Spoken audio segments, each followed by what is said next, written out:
Türkmenistanyň Daşoz welaýatynyň merkezi şäherindäki we etraplaryndäki ýanygy guýulan stansiýalarda A95 markaly benziniň tapdyrmaýandygyny Azatlyk radiosynyň bu sebitdäki çeşmeleri habar berýärler. A95 markaly benzin ýok. Vilayet merkezindäki ýanygy guýulan stansiýalara seýret gelýär. Emma olum bir sagada ýetmän guturýar. Adamlar A95 benzini mätäçlik çekýärler. Sebäbi köp adamyň Toyota kysymly ýa-da daşary ýurtlarda öwündirilen beýleki awtomobilleri bar.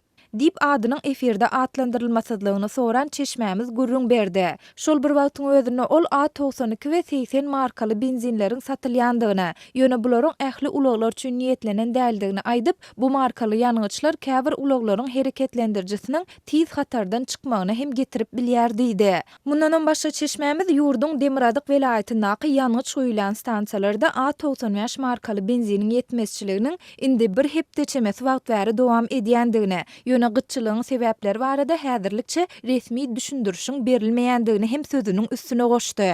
A95 markaly benziniň köplünç satylmazlygynyň sebäplerini boldumsaz etrafyndaky bir ýanygy guýulan stansiýanyň işgärinden soradym. Ol maňa Balkanawatdaky zawodlardan bu marka benziniň goýberilmän duranlygyny aýdyp, bir hepde bäri gelse biz saklap näme edeli diýdi-de başga maglumat bermedi. Diýip çeşmämiz belledi. Galybersede Daşowdaky çeşmämiz A95 markaly benziniň ýetmezçiligi sebäpli sebitdäki ýanygy edaralarynyň we ýük daşaýan döwlet kärhanalarynyň käbiriniň hem şu aýyň başyndan bäri öz işini duruzandygyny aýtdy. Azatlyk radiosu Daşoz welaýatynyň merkezi şäherindäki we etraplaryndäki ýanygy guýulan stansiýalarda A95 markaly benziniň ýetmezçiligi we onuň sebäpleri barada Türkmennewet önümleri edarasy bilen habarlaşanda haýsydyr bir kommentari almak başartmady.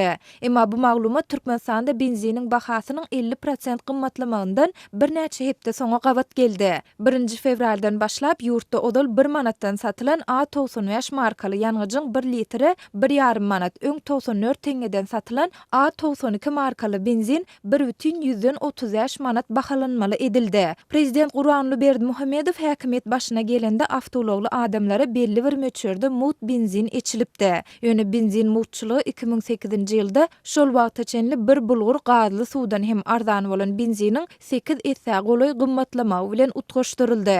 2014-nji ýylyň aprelinde bolsa mut benzin ýatyryldy we 2015-nji ýylyň başyndan benziniň bahasy 60% çemesi gymmatlady. Şonu A95 markaly ýanygyň bahasy 1 manat, A92 markaly ýanygyň bahasy bolsa 94 teňe diýilip kesitlenipdi.